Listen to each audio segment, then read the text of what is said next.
Hey there, everybody. It's Shakes here again with another, late night walk and talk, as you can obviously see. Still forgot to grab my tripod from work, so I didn't need to just hold this and walk around. But as I've kind of said before, I'm kind of comfortable doing this. This is much more natural for me while I try to get in the groove of other things. So, like right before I decided to start recording this video, I had this idea that I wanted to do a video on like that concept of why me, like I was talking about in the last video, but as I, picked up my phone and got to this, I realized I didn't want to focus on that kind of depressing, circular concept of sitting there and worrying about, like, and obsessing would be the better way to put it, about, like, why me, why did this happen to me, and all the worrying about that. And more, I now feel like talking about, what I've been doing to keep myself out of that why me place. And like with full disclosure, I'm not out of there entirely yet. I'm still battling depression from this. Well, I mean, I've been dealing with depression my entire life, and the epilepsy diagnosis and, losing my ability to drive and all those things, that didn't help that at all. And the meds, as I'm sure many of you know, help even less in that aspect. But yeah, I don't want to focus on all the negative sides of that. I'd rather talk about and share with the things that I've been doing. Oh, let's get that light out of there. The things that I've been doing to try and keep myself out of that headspace, and the help I have in doing that. And it kind of comes down to two main things, which would get focused on there. There we go. Which would be a good, proper support circle, and like my friends and family, my girlfriend, and all the people like that who have just helped support me the entire time. But also hobbies, like how you want to define that, what you want to define as a hobby or a passion or a pastime or whatever. That's kind of the crux about what I'm talking here. I don't think this will be as long as a video as the last two, but we'll see where I go with that. I kind of just wanted to make another video. I had that why me idea, and it's kind of shifting right now as I'm in the process of talking about it. So, like, what I mean about hobbies to keep yourself, it's to keep yourself occupied, to keep yourself focused on a thing that you get enjoyment out of now, but also continues into the next day and the next day and the next day and so on.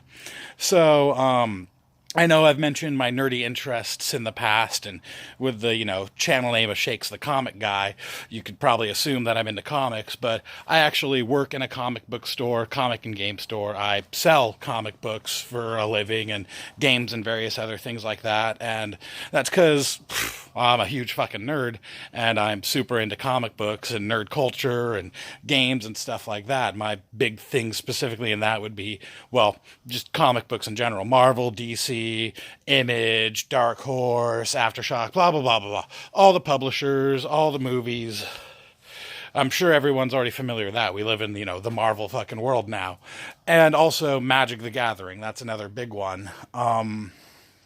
And well, I mean, that's the stuff that's been keeping me grounded this entire time and keeping me remembering who I was before all of this. Like a good example of that is after I lost my license, me and my three closest friends, we have a weekly Magic the Gathering game at my house. They come over, I've got a bunch of cards here, they bring their stuff, and we're just always working and tweaking on decks. If you're not familiar with what the Magic the Gathering is, I mean, it would be an entire frickin' 45-minute video just for me to explain it and stuff. So I'd say you're better suited just, Googling and YouTubing what that is. But, well, I guess rewind, that's what I'm doing now, and that's what helping. But before all of that, let me switch hands. My arm's already getting a little tired. The angle on my right hand is such a weird thing to get used to.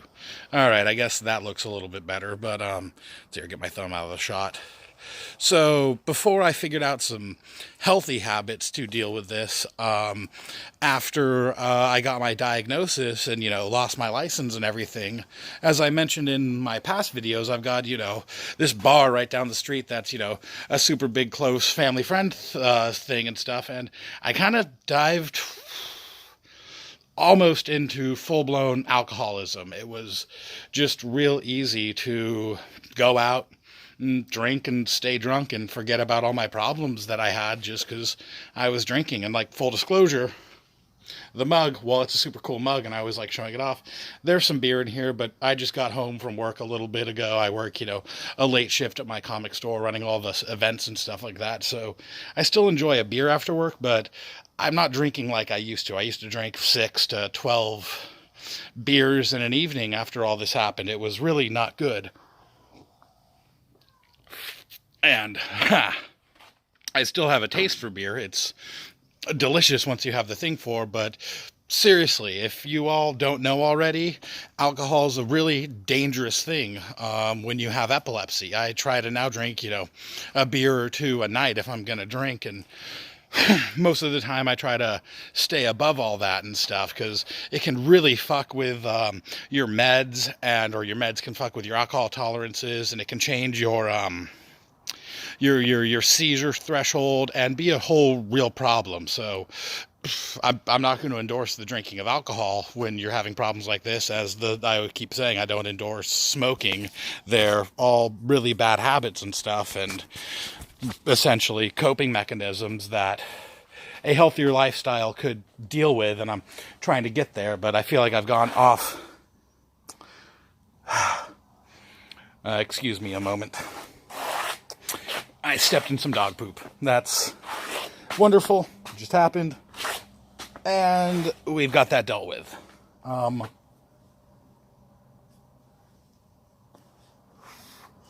So before I started developing, healthier habits and healthier, I'm no poster child for health. Like, take that from me. But before I started developing other habits and hobbies to keep myself occupied, I just either drank or cried myself to sleep most nights.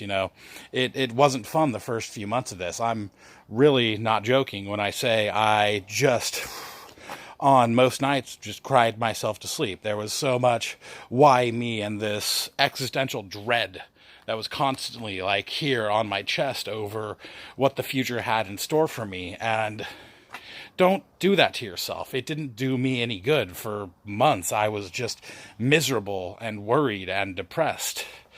And it was terrible. It was just absolutely terrible until I started to realize that I was just in a really bad, unhealthy spot. And what I was doing was only making it worse. And I fell back on my old passions and hobbies and stuff, which I'd kind of forgotten about. As I said, work in a comics book store, I read a lot of comics. And I started reading comics again. I started reading the books that I was buying, not just buying and filing them. As if any of you out there are comic book collectors, you can get into that habit of you can get into just the habit of you buy your books, you file your books every now and then. If you hear that your books that you bought are a thing, you might check into them. But I've now tried to keep even more up on the books that I am into. I guess I've made this warning before, but this channel will get really nerdy once we get out of the first few months of my depression and stuff. Later on, I kind of have a thing I want to get to around in all this, a very new, interesting thing that's going on. But I read a lot of comic books, I watch a lot of movies, I play video games, I play Magic the Gathering, and all of that stuff helps me stay in the now, especially like those weekly meetups with my friends to play Magic, and, we talk about whatever new movie we saw, or, there's the last few weeks has been all the talk about the Phase 4, Phase 5 announcements from Marvel with what they're doing with their movies, and that's all good and fun, and God, me and my friends have lived for that for years, even before this diagnosis and everything that happened. But a new level, what's been very interesting since my diagnosis. Oh, come on, focus. There we go. Is I've been realizing that I have a new outlook and a new perspective on all of these stories I intake. The big thing that made me start to realize this, and now I'm kind of really interested in this aspect, was rewatching of the season 2 of Stranger Things, which I'm sure several people who've watched this video have already seen, and probably have a similar opinion that I did when I first watched it, which would be before my diagnosis. Rewatching season 2 of Stranger Things was mind blowing, from something that I remember not really liking beforehand.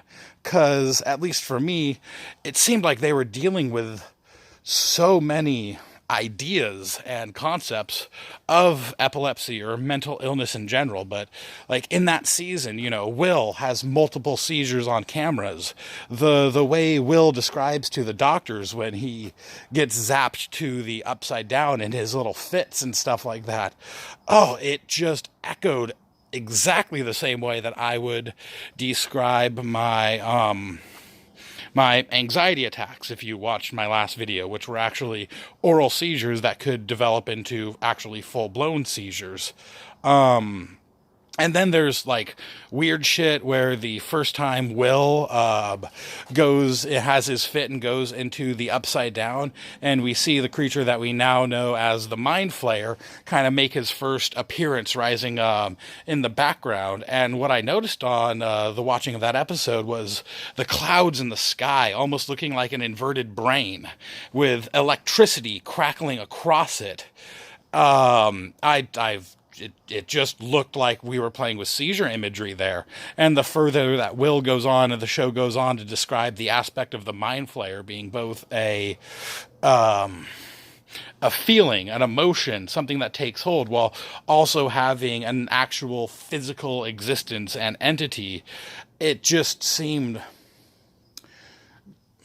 either the Duffer brothers, however you pronounce it, have real world experience, either themselves or a close family member with mental illness and probably epileptic seizures, or they did an insane amount of research in doing their show into mental illness and stuff like that, because it was just uncanny how close that all hit to home. And in that, I've found this new passion. I mean, maybe even that's kind of part of what kicked this off, of wanting to look into and discussing epilepsy in its many, many different permutations for each different people and the way that it can be described. I mean, since watching that episode myself, I've kind of become obsessed with this concept of trying to find a way to write the feelings that I have and the experiences that I have with epilepsy and my seizures and my attacks, anxiety attacks, the auras that I now know and stuff. How to interpret, I hope understand what I mean, of trying to figure out a new way to write about darkness and evil in kind of an artistic sense, because I don't know, I've been trying to write for years now and figure out my own voice for my own creative means. I mean, if I had my dreams come true right now, I would write comic books. They are such an important part of my life since I was such a little kid. And, like, side note, to live in the world we live in now, where the biggest friggin' movies in the world and TV shows and stuff are all adapted from, these, like, 24-page books that used to be viewed as, things you bought for your kids for 10 cents they read and throw away, is absolutely wonderful. As I said, I'm going to the further on I get into both this video and making things here, it's going to be more nerdy stuff, more comic book, more movie references and stuff like that, because I just can't help myself. It's, art imitates life and life imitates art, and it just keeps going. But, I already feel like I'm losing track on this, but, I mean, that's kind of even my point, is talking about, comic books or movies and the way they make me feel and the way that I interpret them into my own personal life. it's such a cathartic thing for me, because in sharing our appreciation and talking with each other about what we see from art, we get to such a quick and simple understanding of each other's experience. If we can all see the same message in, a moment in a movie, like, we're all clearly on the same page with that. Oh, excuse me. Allergies. Summer. Pollen. Stuff everywhere. It's not fun. I mean, it's 1 a.m. and I'm still having issues breathing. Yeah, where'd I want to go from here? I kind of have like a blueprint up here, and it comes and goes. I mean, it's part of the memory problems from the meds and stuff like that. That's, like, if I had to say one thing just off the top of my head about what the worst thing about all these seizure meds and stuff was, it's that my memory, which I never felt like was great beforehand, is just shot. I can have the best idea that I'm about to say, and I look over and I see the wrong thing on the pool table, like my hat or whatever, and I focus on it, and wherever I had bookmarked there, it's just gone. Focus in. There we go.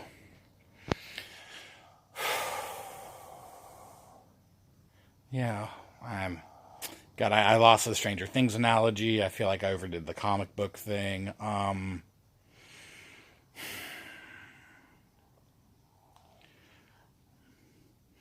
But yeah, I mean, I guess kind of as I started the whole this, I should go back to the why me thing. Is if it wasn't for my friends who are so easily eager to come over and spend time with me, where we can, make magic decks together and play each other with that, and without even saying anything about it, they put up with my just brain farts in the middle of a game where it takes me a minute or two to remember what I was up to, what my strategy and thought process that I was going through in the middle of the game.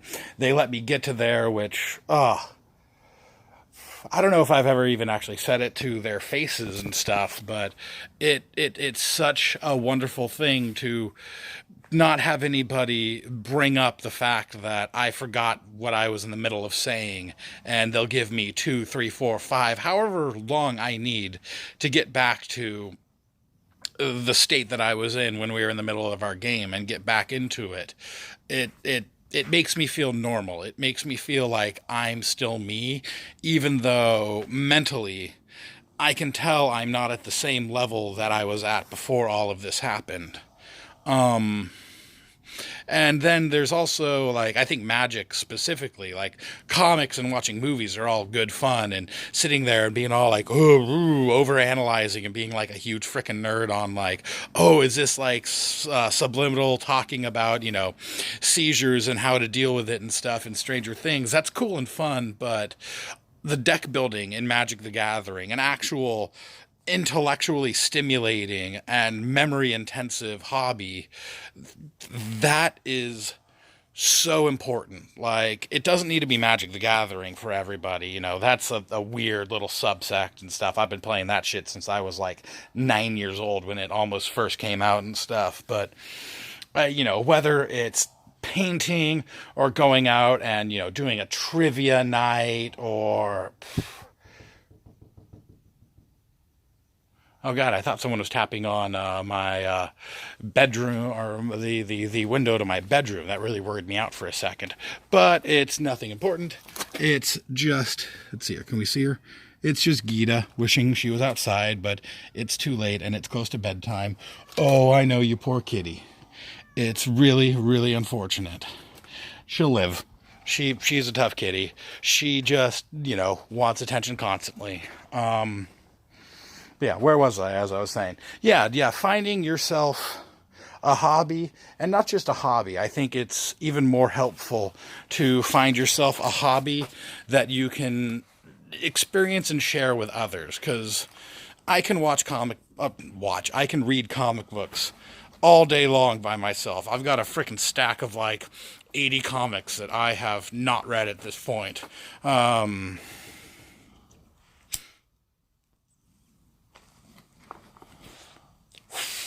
I've said it before. Don't smoke. And I'm going to say it again. Don't don't fucking smoke, guys. Like, I have no role model on this one. I really do mean it when I say that there's some shame that comes with every cigarette that I smoke on these videos, but addiction's a rough process, and like I'm already in the process of dealing with the amount of alcohol that I was drinking when this all came up. It was not healthy. It was only making things worse, which is why I want to. I'm here now talking about hobbies, talking about things to occupy yourself that are not detrimental. Not the right word. Come on, brain. Come on, brain. That are not negative hobbies. They're not things that are going to set you back instead of moving you forward.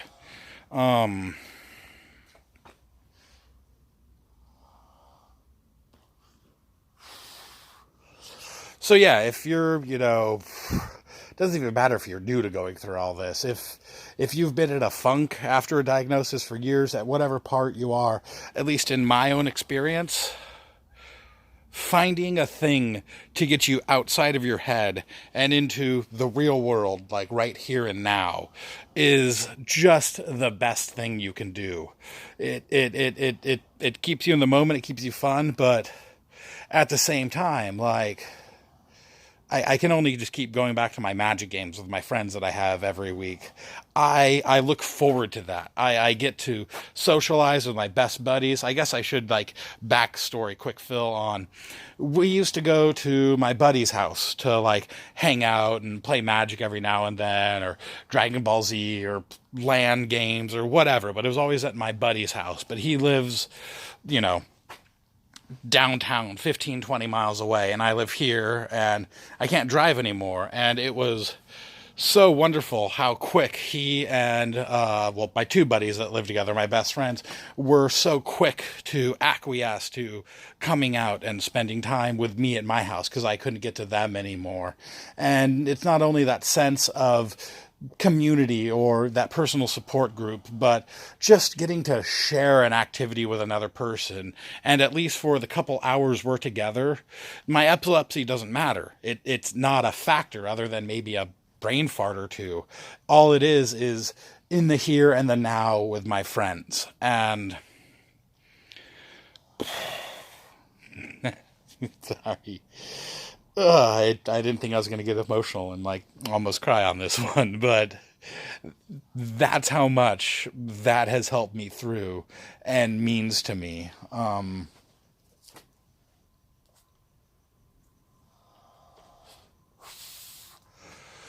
This has been probably the most rambly video that I've done so far. It's to the point that I kind of don't even want to call this part of like my origin tales or anything like that. Who knows? I'm probably go something with like Shakey Tales or some bullshit like that. Just non-continuity rambling and stuff like that.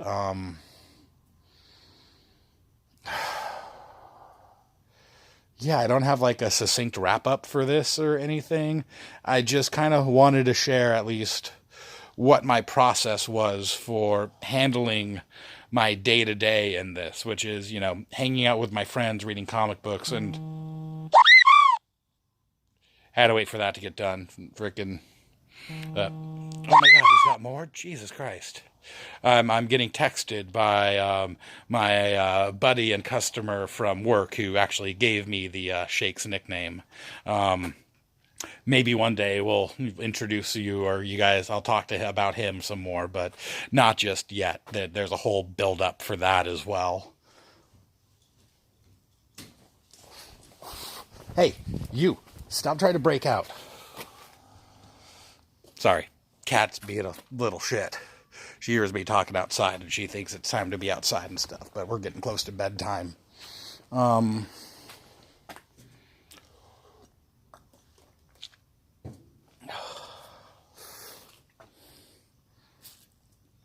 Yeah, I mean,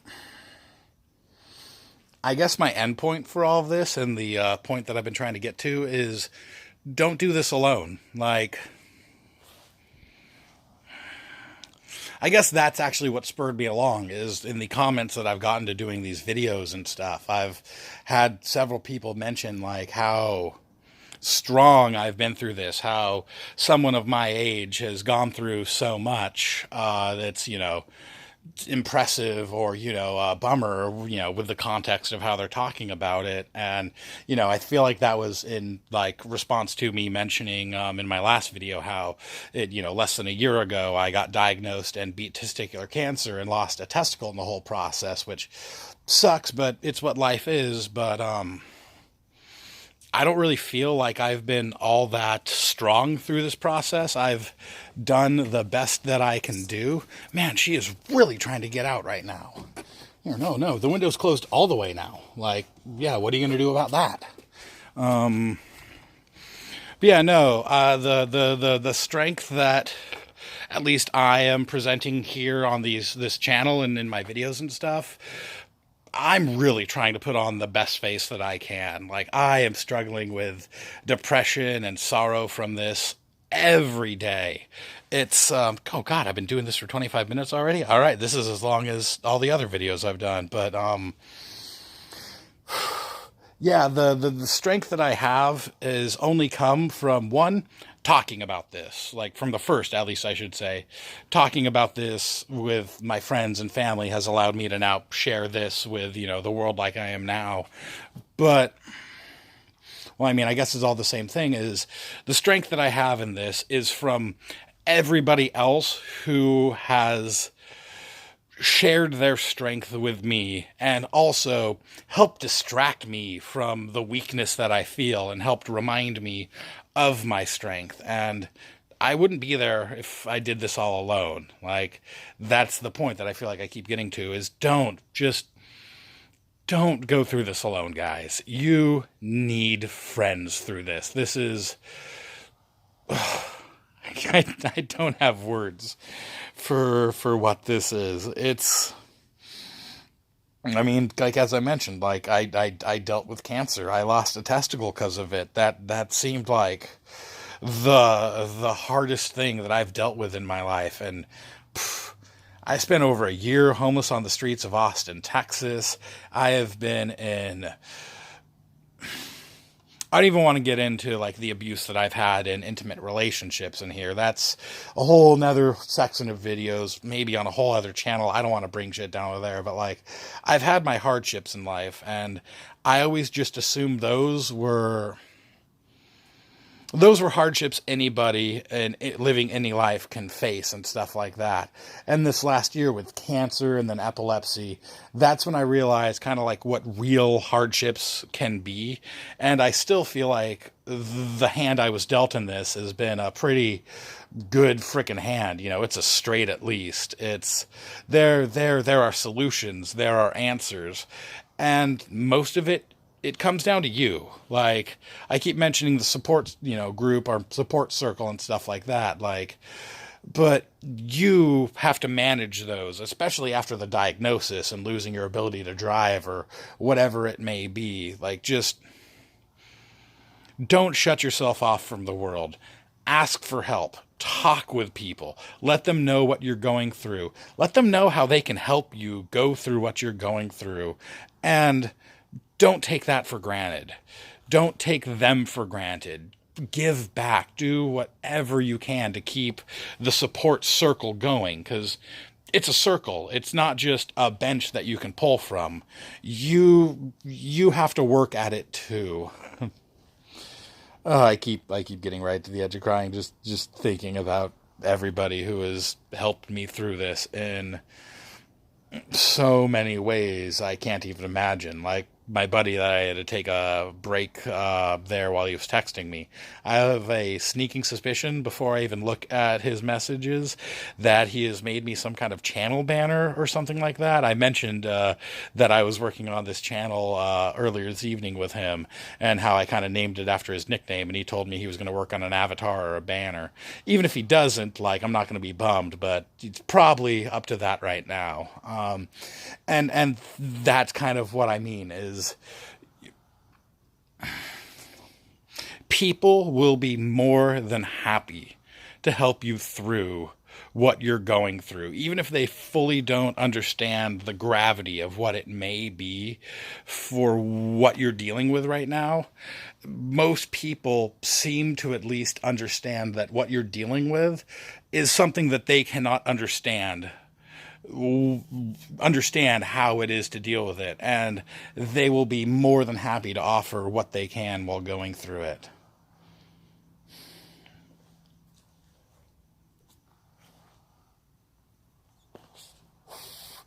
Seriously, I'll say it almost every time I fucking take a drag of a cigarette or post a video. Don't smoke. Be better than me.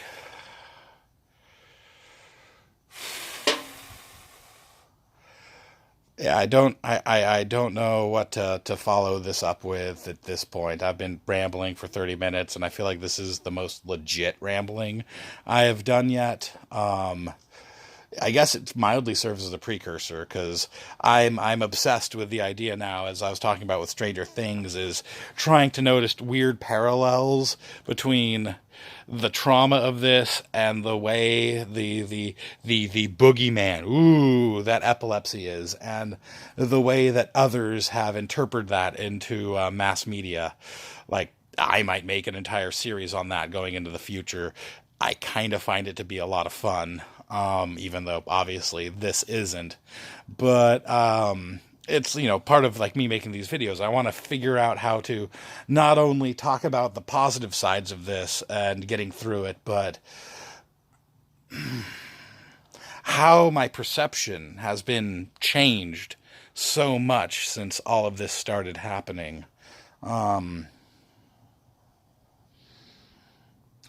Yeah.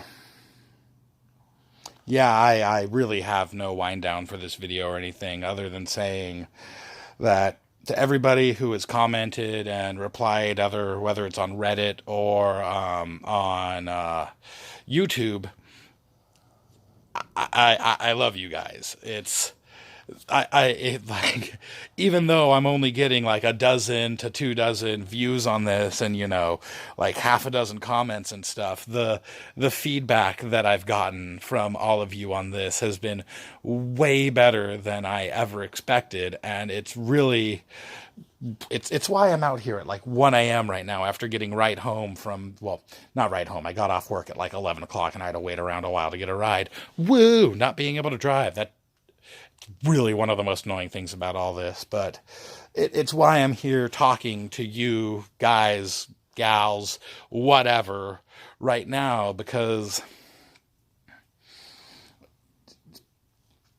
you have helped give me so much strength that I want to help return the favor, and maybe in some weird way open up a little window into my weird frickin' mind that's like trying to process on all of this. And just, I guess it's kind of the point of this video, is how I have been trying to have fun and make the best with this kooky friggin' disease that we all have. Yeah, I mean, it's going to be a kind of unceremonious sign off here. I don't have much else to say other than, the standard of, I love all you guys, stay strong, we're in this together. Gita, she, if you can see her through the screen, she says good night. She's angry she's stuck outside, but, she's a cat. She can deal with it. Yeah, stay strong and stay cool, dudes. You guys have a wonderful day, evening, or whenever the hell else you're watching this. Later.